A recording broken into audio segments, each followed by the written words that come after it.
तो इस third problem solving session का ये पहला पार्ट है, ठीक है। होपफुली इसमें 2-3 पार्ट रखूंगा मैं, कम से कम 6-7 क्वेश्चन, तो देखते हैं, ठीक है। तो अब देखो यार, ये क्वेश्चन थोड़ा सा डिफिकल्ट है। अब डिफिकल्ट इसलिए कि अगर तुम्हें डिफरेंशियल एलिमेंट वगैरह के बारे में अगर नहीं पता होगा तभी डिफिकल्ट है, otherwise again it's a cake walk. Okay, so let me just repeat the problem. पहले तो ये समझ लो कि एक स्फीयर रखा हुआ है, ठीक है। स्फीयर समझ लो या फिर एक डिस्क समझ लो या फिर ऐसा कुछ रिंग जैसा समझ लो। It would be better to assume it is sphere just to be on the safer side. Okay, so एक चेन है मेरा, यूनिफॉर्म चेन है, मास m है, लेंथ l है, ठीक है। एक्चुअली लेंथ l हो नहीं सकता, ठीक है। यहाँ पे जो रेडियस है ना, रेडियस नहीं दिया हुआ है, that will have to figure it out, ठीक है। मास m है, लेंथ l है, एक एंड उसका स्फीयर के टॉप पे और दूसरा एंड भी उसका ऐसा दिख रहा है, हॉरिजॉन्टल जो लाइन गई है डायमीटर वाली सेंटर से उसके एंड को टच कर रहा है, ठीक है। ए एंड को मैंने एक स्ट्रिंग से बांध के मैंने एक दीवार से ऐसे लगा दिया, ठीक है। So in that case I am keeping this chain in equilibrium. Okay, again M L uniform mass है, ठीक है। और टी इज इक्वल टू 0 पे मैंने क्या किया, स्ट्रिंग को मैंने बर्न कर दिया। तो क्या होगा, जैसे मैं स्ट्रिंग को बर्न करूंगा ये चेन ये मतलब स्लाइड होकर नीचे आने लगेगी। अज्यूम करो कि ये स्मूथ है, ठीक है, तो कोई फ्रिक्शन भी नहीं है भाई यहाँ पे। this is smooth, this surface is smooth. Okay, so find speed of chain when end A crosses line L. ये तुम्हारे लाइन L है। अब जब ये सरकते हुए, ये स्लाइड करते हुए आएगा नीचे, तो किसी पॉइंट के बाद तो A, ये जो पॉइंट A है इस लाइन को स्लाइड क्रॉस करेगा ना, उस केस में वो मेरा चेन दिखेगा कैसा, वो चेन मेरा दिखेगा कैसा, चेन मेरा पूरा क्रॉस करके आ गया होगा। मैं साइड में से बनाता हूँ, तो ये मेरी चेन की डायग्राम होगी, ठीक है। ये मेरा B होगा और ये मेरा पॉइंट A होगा, ठीक है। तो अब मुझे पूछा है कि उस सिचुएशन में मेरे को चेन की स्पीड बतानी है। थोड़ा सा डिफिकल्ट है यार प्रॉब्लम, ध्यान देना, ठीक है। तो सबसे पहले तो ये समझ लो कि अगर मेरे को फाइनल कंडीशन, अगर मैं इस कंडीशन को मैं बोलता हूँ स्टेट 2 और इस कंडीशन को बोलता हूँ मैं स्टेट 1, ठीक है। तो स्टेट 1 और स्टेट 2 में ग्रेविटी को छोड़ के और किसी ने वर्क डन किया है क्या? ध्यान दो, स्टेट 1 से स्टेट 2 तक जाने में ग्रेविटी को छोड़ के और किसी फोर्स ने इस पर वर्क किया है क्या? नॉर्मल तो वर्क कर नहीं सकता, फ्रिक्शन है नहीं, ठीक है। और एयर ड्राइव को हम यहाँ पे ले नहीं रहे, ठीक है। So apart from gravity you should be able to see there is no external force that is doing any work on this chain system. So if there is no external work done apart from a conservative force, that is our gravity force in this case, you can say mechanical energy of the system is going to be constant. और यहाँ पे mechanical energy जिसकी constant करने की बात कर रहे हैं वो system है क्या? वो chain वाला system है. So here what I'm going to do, I'm just going to write E of chain at state 1 is going to be equal to E of chain at state 2. क्योंकि भाई दोनों state में के बीच में किसी और ने कोई वर्क डन किया नहीं, तो मेरी मैकेनिकल एनर्जी कंजर्व रहने वाली है। तो initial mechanical energy is going to be equal to my final mechanical energy, simple is that. अब देखो, अगर मैं स्टेट 1 की बात करूं, तो मेरे पास कोई काइनेटिक एनर्जी है क्या? काइनेटिक एनर्जी नहीं है भाई, काइनेटिक एनर्जी 0 है।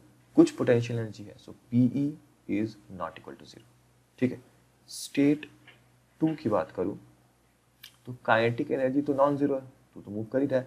पोटेंशियल एनर्जी भी नॉन जीरो होगा। अब देखो यहाँ पे एक मैं तुम्हें रेफरेंस दे देता हूँ यार, कि जहाँ पे तुम्हें पोटेंशियल एनर्जी 0 लेके तुम्हें करना चाहिए। वैसे तुम अपने मन से कोई भी रेफरेंस लाइन चूज कर सकते हो। तो for in this problem I am going to choose that reference line as this one, PEG is equal to 0, ठीक है। PEG इज इक्वल टू 0 दिया, इसका मतलब ये मेरा रेफरेंस लाइन होगी, ठीक है।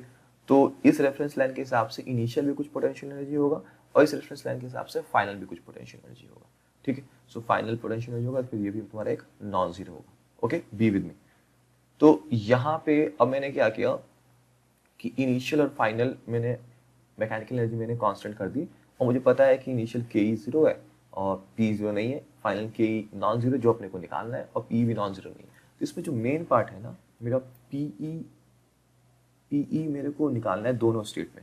अगर मैंने दोनों स्टेट में पी निकाल लिया तो फिर तो मेरा इक्वेशन हो गया ना, क्योंकि मैं क्या लिखूंगा, ke1 plus pe1 is equal to ke2 plus pe2, that is our mechanical energy का formula.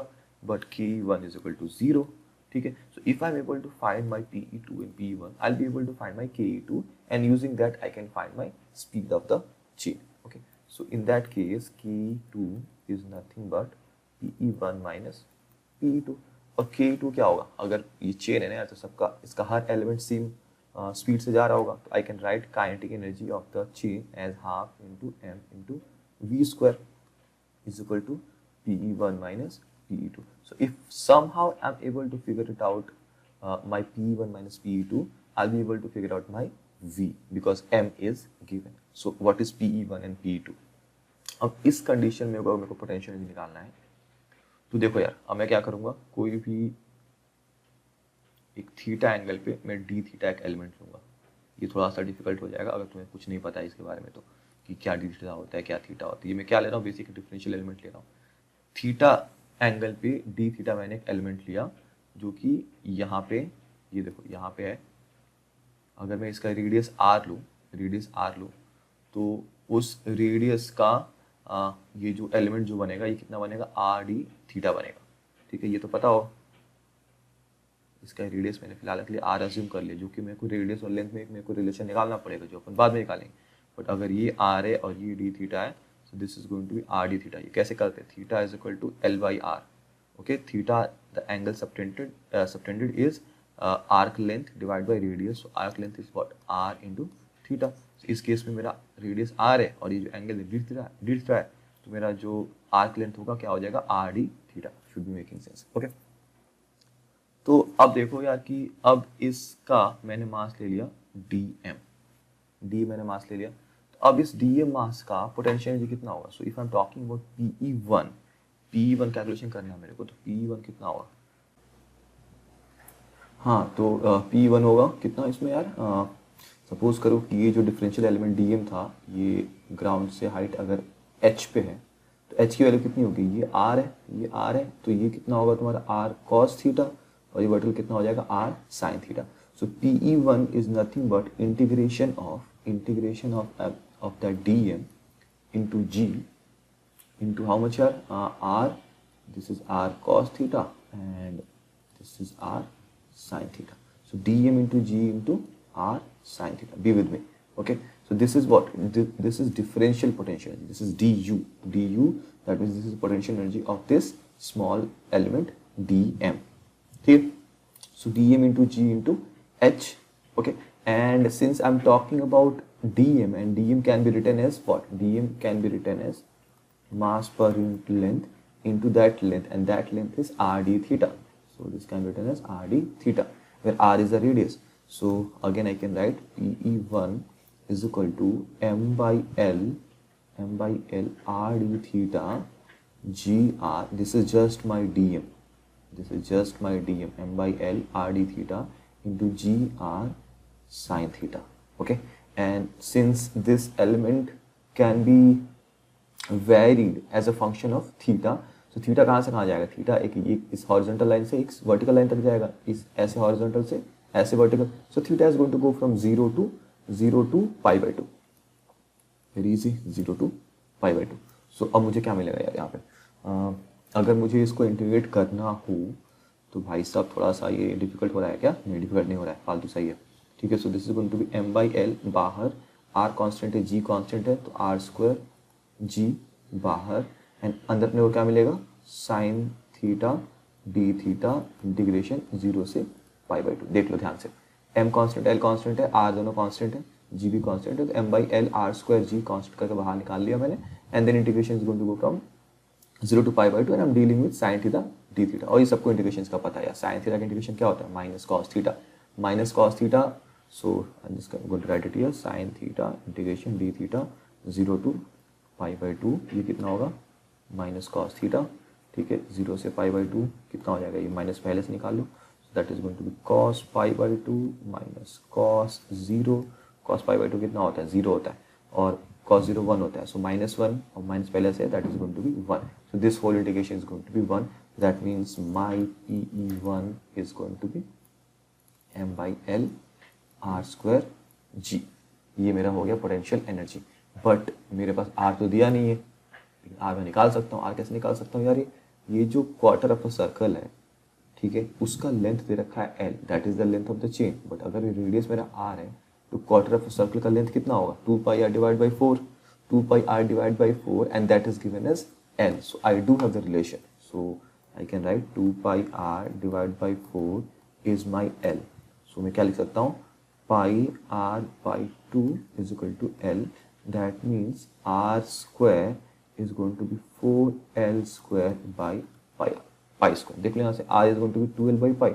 So 2l by pi का स्क्वायर करूँगा मैं तो 4l square by pi square, that is your r square. So I can write m by l r square is equal to 4l square by pi square into g. देखो अभी भी तुम अगर मेरे साथ हो तो अच्छी बात है. ठीक है, मुझे लग नहीं रहा है कि आधी जनता तो छोड़ के चली गई होगी अभी तक. ठीक है, so m by l multiplied by 4l square by pi square into g. So this can be written as 4l m लिख दो पहले से 4m l g by pi square. So this is my potential energy initial PE1 and PE2 तो बहुत simple है. PE2 का मतलब क्या है, PE2 ये अपना ये वाला स्टेट है और ये अभी पहले वाले क्वेश्चन में किया था अपन ने, यहाँ पे किया था क्या, नहीं ऊपर किया था शायद. हाँ ये देखो यही वाला केस है ना, ये वाला केस है. इसमें पी जी अपना कैसा है, अगर ये मेरा पोटेंशियल एनर्जी 0 था तो अगर इसके ऊपर चेन है तो मेरा potential energy m g l by 2 है. तो अगर ये पोटेंशियल एनर्जी 0 वाला लाइन है और इसके अगर नीचे चेन है तो that is going to minus m g l by 2. So that is the same case, is just like configuration is down instead of up. Okay, तो अपने पास ये क्या मिल जाएगा, पी2 मेरे को क्या मिल जाएगा, PE2 जो इस स्टेट में पोटेंशियल एनर्जी है इसके से पोटेंशियल एनर्जी कितना मिल जाएगा मेरे को, minus m g l by 2. So PE2 is going to be minus m g l by 2. Now I can just put those value P1 and P2 here and I can calculate my half mv square. So I'm just going to write it very quickly. Half mv square is going to P1 minus P2. P1 is 4mLg by pi square and PE2 is minus already. So minus minus कितना हो जाएगा, वो plus हो जाएगा. So this is going to be mgl by 2. Okay, so ये कितना हो जाएगा, that means half m v square. अगर मैं mgl कॉमन ले लूँ तो अगर मैंने mgl कॉमन ले लिया so that is going to be 4 by pi square plus 1 by 2. ठीक है, ध्यान दे लो, mgl कॉमन ले लिया मैंने 4 by pi square divided by 1 by 2 and then I can cancel m and m and v square कितना मिल जाएगा, v square मेरे को मिल जाएगा 2gl 4 by pi square plus 1 by 2 and then v कितना हो जाएगा, v अगर मेरे को निकालना हो तो सीधे सीधे इस चीज़ को मैं डाल दूंगा अंडर रूट में. तो ये मेरा हो जाएगा speed of the chain when this and a passes this l line. This is my l line. ठीक है, तो यही बोला, थोड़ा कैलकुलेशन थोड़ा सा डिफिकल्ट था बट आई होप कि यू लर्न अ लॉट कि भाई किसी भी इस कॉन्फ़िगरेशन वाले में, एंगल वाले कॉन्फ़िगरेशन में पोटेंशियल एनर्जी किसी भी यूनिफॉर्म बॉडी का कैसे निकालते हैं, अगर वो डिस्क्रीट नहीं है तो कॉन्टिन्यूस बॉडी सिस्टम का पोटेंशियल एनर्जी कैसे निकालते हैं and how do we deal with like conservation mechanical energy. तो इनिशियल काइनेटिक एनर्जी 0 है, फाइनल काइनेटिक एनर्जी कुछ है और चेन का हर पार्ट अगर सेम स्पीड से जा रहा है so I can write potential kinetic energy of the chain as half into m into v square. ठीक है, so hopefully this whole thing made sense and let's move on to the next part of this problem solving session.